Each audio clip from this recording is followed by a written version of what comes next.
Welcome to another episode of the Reboot Chronicles, a no-holds-barred forum with global leaders, authors, entrepreneurs, and CEOs about how organizations stay focused on growth and innovation in unprecedented times.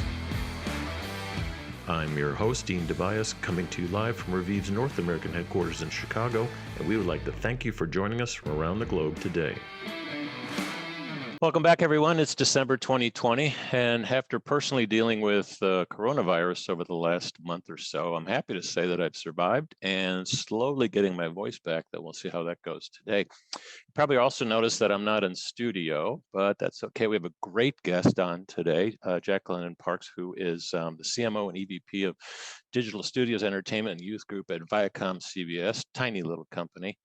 She's overseeing almost everything, I think, marketing and creative for digital content, social media, both for MTV, Comedy Central, Paramount Network, the Smithsonian Channel, Pop TV, and CMT.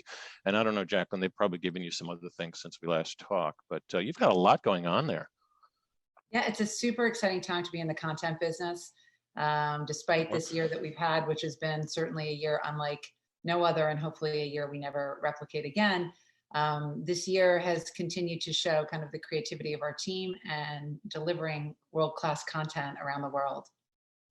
Yeah, it's everybody's doing the memes about 2020 is such a bad year. I'm like, you might want to start working on your 2021 memes, people. It's we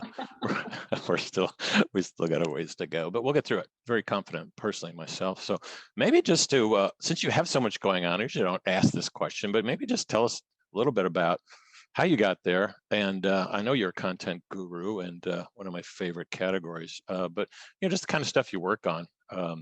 Seems like a lot over there. Yeah, I mean, I'm so lucky to be the gatekeeper of some of the most amazing brands in the world. Everything from MTV, as you said, Dean, to Comedy Central, Paramount Network, VH1, Logo, just to name a few. And my role is really to develop the creative and marketing that lets fans know about the amazing content that we have across all platforms. As a marketer and as the head of digital and social media, we also create our own digital original content to build the brand and bring in new audiences. And then I think most importantly and closest to my heart is the pro-social work we do, which really enables us to leverage our platforms for the greater purpose of driving social change that we need to see, and has really been at the heart of what MTV as a brand has been about for its 40 years. Yeah, it's amazing. You're also responsible for a lot of the campaigns like Alone Together and Vote for Your Life, things like that this year. I know you're focused a lot more on kind of community involvement moving forward, but how do you kind of approach that? Maybe tell us a couple little things about those campaigns that everybody knows what those were. They seem pretty cool. I believe strongly that doing good is doing good for the business, and that your role is as important to drive entertainment and build the revenue as it is to drive social change. And I've been fortunate in my career, from the Muppets to MLB to ViacomCBS, to be able to do just that. And so this year, when everything was hitting with the pandemic, we were trying to figure out what our role was. And the worst thing you can do is repeat what other people are doing and not create social change. So as a small team, kind of quickly on the weekend of the 12th, 13th of March, right as the virus hit the United States, we focused on the fact that we reached 93% of 18 to 34-year-olds. It's massive. And we have 750 million followers cross-platform around the world. So we decided we would come up with a digital-first campaign that really hit at the heart of what an issue was that was around the world, which was young people weren't getting the message about their role in this virus and helping to slow the curve. So we came up with very provocative digital-first creative that really addressed the issue. And then we partnered with the Ad Council. And so proud to work for a company like ViacomCBS, where Chris McCarthy gave us the green light to take our logo off the work so that all of our competitors could use the creative that we developed and help us get that message out there. And we developed now thousands of pieces of creative cross-platform. All of our competitors, for the most part, use the work. And we were able to see through research that we were able to help hopefully connect with young people, get them the information they need, and create that change where, wear a mask, socially distance, care about people around you, understand what your role is in it, and then we also provided them with, tips around mental well-being, because this has certainly been a challenge for all of our mental well-being.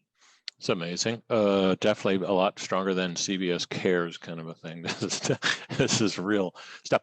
Lots to unpack there. I'll try to get through it all, like partnerships and syndication and co-opetition. But I think the pandemic brought that on. You're also one of the first people I've ever heard use the Muppets and MLB in the same sentence. Is there a mixture there coming up? Maybe a combined show? Would it be Muppets baseball or something? I don't know. Yeah, I think the only through line in my career is amazing brands that transcend their individual sector to have real impact in the world. And I think that for me, as an individual and a marketer, it's been most important to work in brands that I believe in. Yep. And yeah, I mean, other than the fact that they all start with an M, that's the only through line. Yeah, I assume that's one of your job interview criteria. So does it have an M in it? Then I'm not interested. There you You know, go. you just touched on marketing, not to get too in the weeds here, but the whole emergence of purpose-driven marketing, it became clear. With the global pandemic, it was easy for you guys to kind of zero in on that and Mhm. be more cooperative and sharing. Normally, you'd be beating the heck out of your competitors. And do you see that as has it totally shifted the way you're going to look at marketing for the next 10 years? Or is it just kind of like, yeah, that was okay, let's go back to normal? If you look at the through line of my career from Jim Henson all the way through to MLB, where I ran the charity and philanthropic group, purpose-driven marketing has been at the core of everything I've done. Right. Again, I believe that community and philanthropy is a pillar of any good business. It's not about doing the right thing because you feel like you're going to get great PR hits from it. It's actually creating sustainable change in the world by doing the right thing because it's the right thing for you to do as a corporate responsibility. So I think purpose-driven marketing is a core to any marketing for any brand that wants to continue to thrive.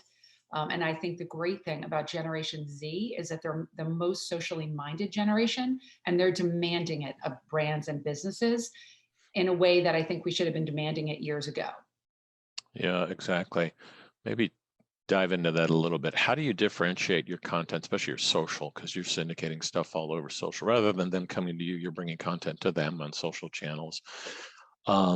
So how do you kind of differentiate between Gen X, Y, and Z? A lot of my Gen Xer friends they always make fun of us because they're like, no one really talks about us a lot or has a lot of memes and jokes. I'm like, you should be happy about that. But as a marketer, you've got just taking one piece of content and trying to forget about baby boomers too, right? But yeah, how do you approach that? There's no one size fits all. And I think one of the things that we've been able to do really well is create content that's both contextually relevant and platform intentional. So when I say that, we'll develop a creative campaign like in Alone Together, and then there's specific executions that live on different platforms. And depending upon if we're marketing on Smithsonian, which tends to be an older skewing network and Yeah. brand, or Comedy Central, which is maybe more male focused, we develop assets that will connect with the audiences. Because you're right, Dean, we live in a choice-based generation, which is wonderful and freeing for all of us. And we can choose what's on our social feeds. We can choose what channel to put on or what to stream. And so the more you can develop content that resonates with your audience, the more likely they are to like, follow, or share your content, which is ultimately how we all continue to win in the content business. Yeah, good. So it's a good point. And it's totally changing. I'll try not to say what it's doing and ask you a question instead. I'll be clever, but it seems like the entire studio and distribution model has literally been blown up. So you're on the Reboot Chronicles, so obviously that's what we want to talk about. But it seems like just as the lockdowns accelerated, digital e-commerce, it seems like it's totally changed the way that you guys are approaching the business. And so the future of content, how it's produced, distributed, and accessed, how does that play out over the next, let's keep it simple, 3-4 years? I think that, like, from a content creation standpoint, brands will matter more now than ever before. Brands become a flag post for consumers of how they curate the content. So if you have a strong Yep. brand, you're more likely to have consideration by consumers. I think that IP is power. So we're seeing and we're continuing to see more franchises of strong IP across our portfolio as well as our competitors' portfolio.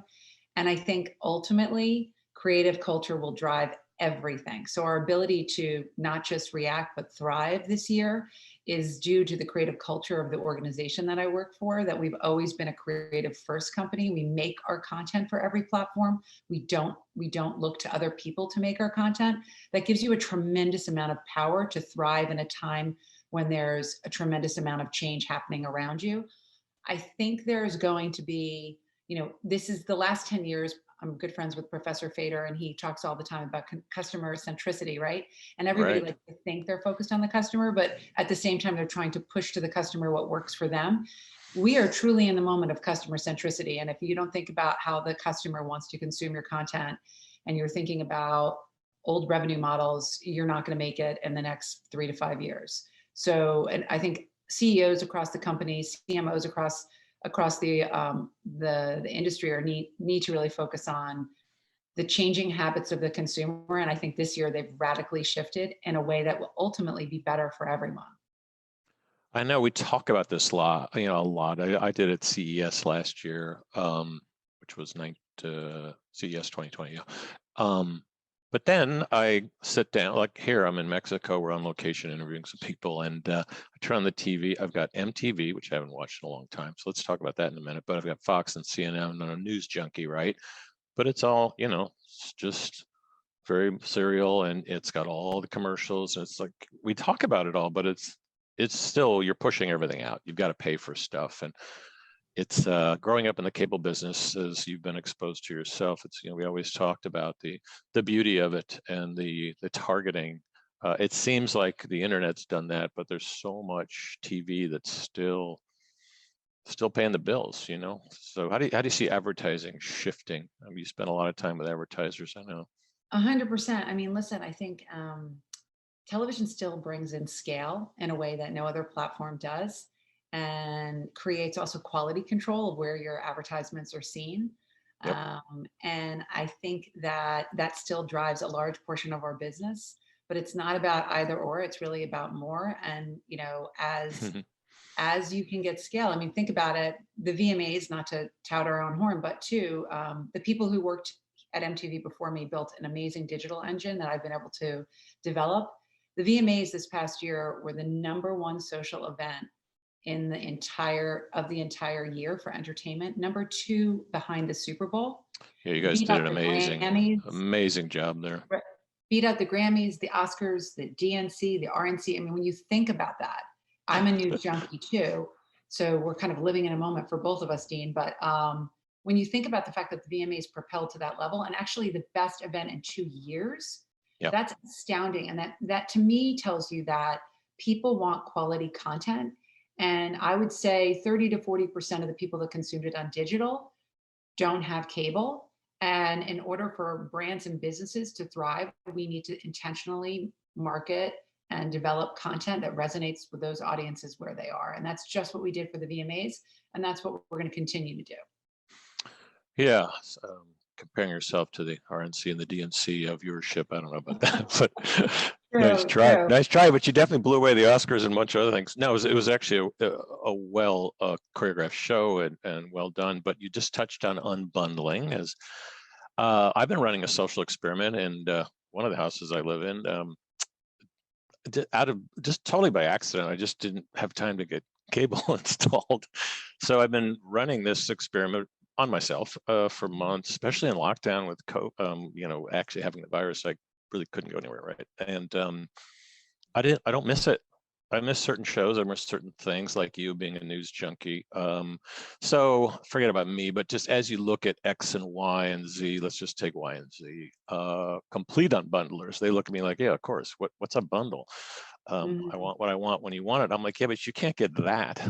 They're like, I don't want that. You're sitting there clicking all day. What are you doing? So how does a content studio kind of sort through that? There's been mixed reviews. Some of them have done well going direct to consumer, maybe HBO, maybe not. Some of them, not so much. In terms of viewership and a payment model. Yeah, listen, like if you have the great content, consumers will come. So like, just to give you an example, South Park had the highest rating it's had in 7 years with a pandemic special. Yellowstone on Paramount Network, Yep. up 200+%, the highest scripted show on cable of the year. So I believe that when you have the right content, consumers will come, they'll actually sign up, etc. But I don't think the story has been written in terms of how this will all play out: streaming, digital, cable, broadcast over the air, etc. I think that that's going to be driven largely by the consumer. And I think you're right, like X and Y, and certainly Gen Z, like Gen Z is a generation that I always like to say they swiped before they wiped. They truly are natural curators, and they have no issue if they can't find it in one place looking farther for it someplace else. They actually thrive by the discovery. So I think that the model is the model for today, and the model will continually shift, and the smart businesses and brands will shift ahead of where the consumer is to give them what they need and want. And what does that mean in terms of you guys? What do you think of short form content? Could be things like that. Some of them worked, some of them haven't. For us low attention span people, they seem to work. Definitely works for Z. In terms of streaming, short form, some of them are 20. Listen, those of you that don't watch these kinds of things, they can be anywhere from 10 to 15 to 20-minute episodes, sometimes shorter. And you're wondering where the show is. They're like, that was the show. Right. Right. I mean, that's why YouTube's thrived, right? Yep, Creating exactly. short form content that can be seen around the world. We have a massive partnership with many different groups on different platforms developing short form content. A lot of it is original content that, again, reaches out to different demos that we don't necessarily reach in cable. And it's a really big business. It's a growing business for us. And then again, like I said, it also builds our brand to different audiences. So I think it's very important. And I think that there is the trends that we're seeing in data that younger audiences like to consume shorter form content, but they're also not allergic to longer form content. So like I said, it's not an either or. I don't know about business models that solely thrive on that. That their only revenue stream. I don't know how that plays out. Thankfully, ours is not dependent on any one form of content. Right. I'm watching a show as we're talking. No, I'm not really. This is the show. So that, to me, one of the most important things about rebooting companies, around people and platform and passion. If you dive into platform, a big part of scale and new business growth and development is partnerships, and you have a bunch of those. So it'd be good to get your insights. For instance, Viacom Digital Studios, you're developing digital series, franchises, verticals, content across all three brands. And I guess your group actually partners with that right. internal group. Yeah, just tell us a little bit about some of the internal and external partnerships, and more importantly, where that's going over the next few years. Yeah, I mean, I think the most exciting things we've been able to do is a lot of the first to market partnerships with platforms like Twitter. So for an example, creating a unique product with a platform partner to drive the business and also drive the brand. So we created 2 years ago a product called the MTV VMA StanCam. That's a mouthful. But theoretically, we were seeing in research that audiences wanted to have more control over what they were seeing at the VMAs. So we started to do some research around, well, what would audiences want to see? And what they wanted to see was the amazing fan pit of all these celebrities. What were the celebrities' reaction to when these great performances were happening? So we created a product called the StanCam with Twitter, and we polled fans on what they wanted to see during the course of the show. And then we worked with the show team. We put 9 additional cameras into the stadium. And during the course of the show, we showed them, yeah, this is exactly what, the Jonas Brothers were doing when Shawn Mendes and Camila Cabello were doing their song performance during the VMAs. This is exactly what happened when Taylor Swift was performing, and the fans went crazy. Twitter volume rose significantly, and no surprise, our digital numbers day 2 and 3 actually surpassed day 1 of the VMAs. So we think that the StanCam was a catalyst for driving that social conversation globally. But it was a real partnership with Twitter, and they were a part of every step of it, from the how do we actually execute it, which was no simple task with those 9 cameras real time during the course of the event. as well as how do we monetize it, right? Like this is all great, but at the end of the day, as a business, you need to make money. Right. So we partnered, I think, with Doritos and Toyota, and created special, unique opportunities for them to embed their brands into this product in a way that made sense for them and also added value to consumers. It was a huge success. And I think more and more you're going to see brands partnering with platforms to create unique products, as well as to take advantage of existing products, but put your own unique brand spin on it. Yeah, it's a great example. I've been on the set of The Voice a bunch, and I'm always amazed because I'll just roam around and bother people, but I always see all the red dot XLR cameras. You know, they just look like a picture camera, but it's not. They're Yeah. high speed, and they're everywhere, and they never use the footage. It's always just in case they have, and they're all time synced, and it's so easy to edit that now. And that sounds like a gold mine. You guys are one of the few that have started to monetize it, not just backstage stuff, but real, authentic moments is usually what I see caught on those, Oh, 100%. whether they want to caught or not. 100%. I mean, I think that's what's most exciting, is that the fans get to see the stars that they love in a way that's not scripted and it's authentic. And we actually were able to deliver on what they wanted. So, after Missy Elliott won the Vanguard Award, it's like, well, what is Missy Elliott most thankful for? And she came off stage and talked to the Twitter Stan Cam for us. So that's unbelievable. And for Missy Elliott fans around the world, that was a thrilling moment. I know it was for me too. Yeah, there's probably some tear-jerking moments in those. There usually is, I think. Yeah, definitely. So, besides partnerships, some of the other stuff we talk about here, not to get too business boring here, but you're working for a massive company, global brands.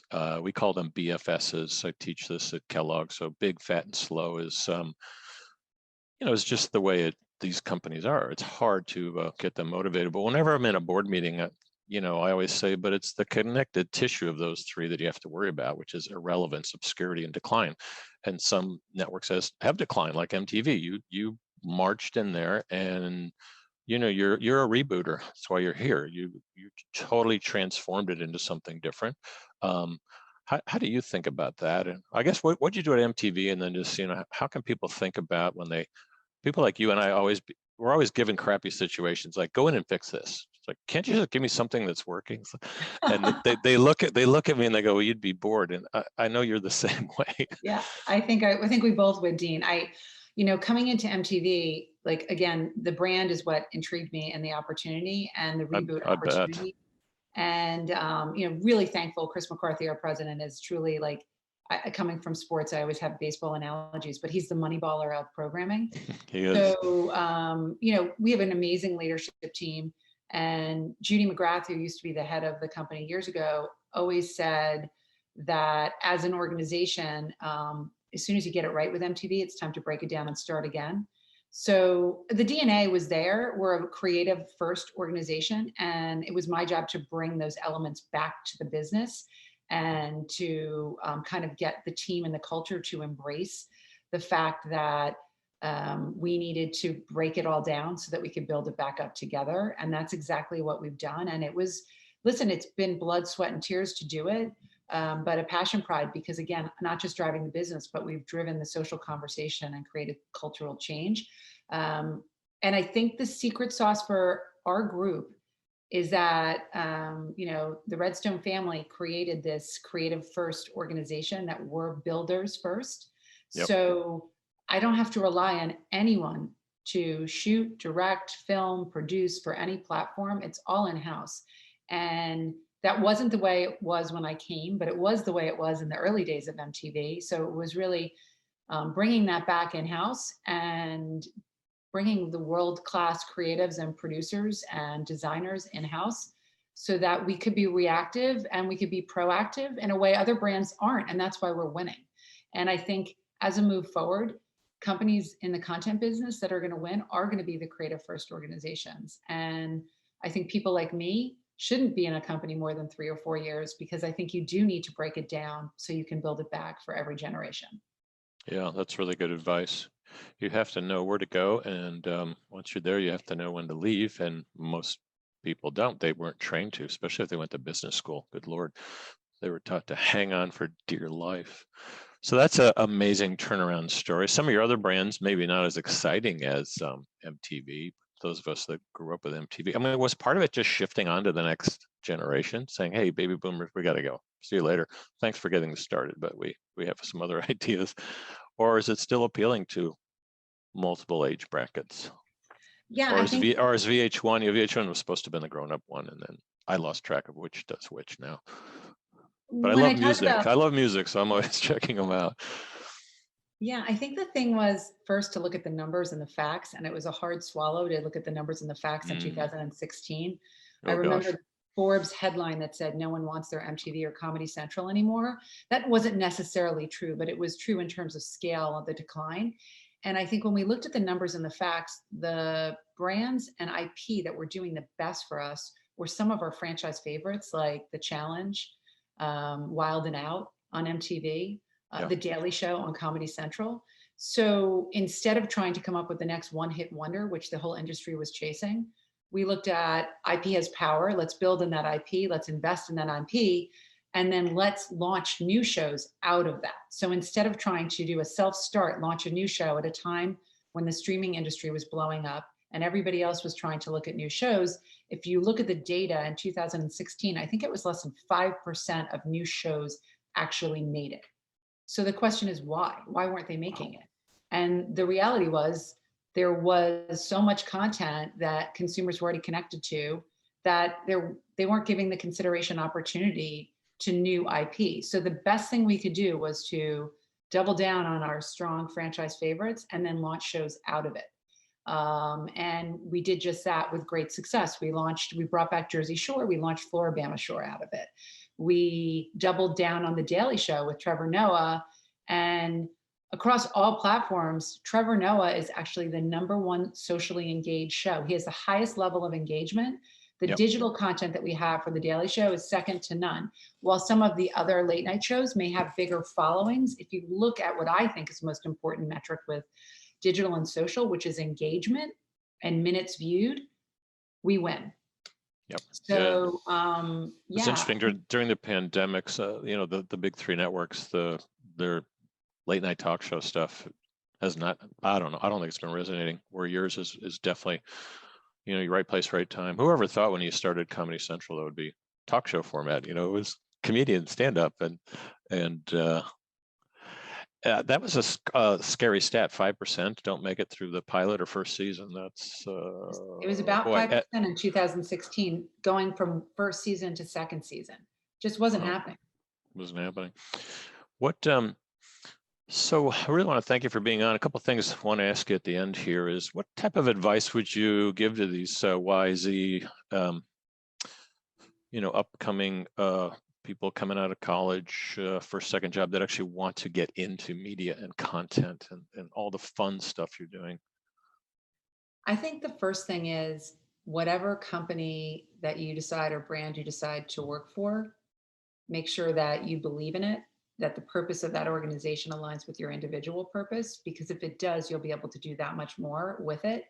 I also think, should you decide to start your own company, which so many people are, think about the customer first. And is there truly a need for what you're doing?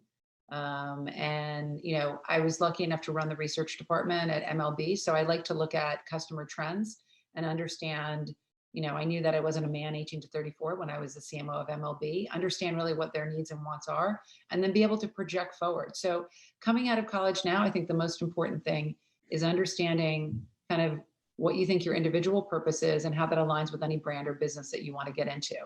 And I think that there's a lot of conforming to business as it exists today that needs to be thrown out. Yep. And both the business and the employee need to feel more empowered to kind of move away from these ladder type step here, go to the next level, go to the next level. There are some people that should truly go from the first level all the way up. If companies get it right, they'll allow for that elasticity when they find the right employees.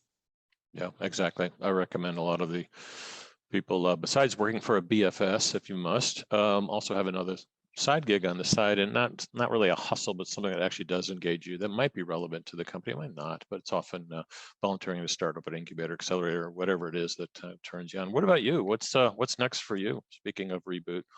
So this is going to be a big reboot for me. So at end of the year, I'm transitioning out of ViacomCBS, taking my own advice of planning your own exit and leaving it at an all-time high, which I'm very excited about, and really going to kind of replenish myself. I haven't read a book, or I've just started to watch The Crown on Netflix, and I'm absolutely into it, but I think I'm the last person in the United States to get onto that trend. Yeah. I just haven't had time with the amount of things. Recommend a bottle of wine for that. A bottle of wine. I have 3 of my own Gen Zers, so I'm going to enjoy a little time and have a little personal adventure to replenish. When I used to work at the Muppets, there was a man that Frank Wells, who I think his theory was you should always take a certain amount of time off to adventure, and that Absolutely adventure would enrich you. And so that's my plan right now. Had a lot of people come out of the woodwork with opportunities, which I'm flattered by, but that's my plan for now, Dean. Sounds good. I actually have one for you as well. Where can people follow you? You can follow me at JD_Parks, Parkes on Twitter. You can also follow me on LinkedIn, and I'd love to hear from people in the industry. We have a huge LinkedIn audience, so they will follow you, and we'll put your home phone number and address in the notes as well. No. I really want to thank you for being on. Everybody been listening to Jacqueline Parks. She is currently the CMO and EVP at ViacomCBS, and stay tuned to see what's next. I think you should kind of make a show or a little video about it. You can use some of this footage, just kind of film your next 6 months. There you go, Dean. I hope you continue to feel better. And thank you so much for having me. I'm really honored to be on your show. I've been following you. You're so welcome. And I'm glad your son's better too. Thank you, Dean. Thank you so much. Have a great holiday season. You too. Merry Christmas. Thanks. Thanks.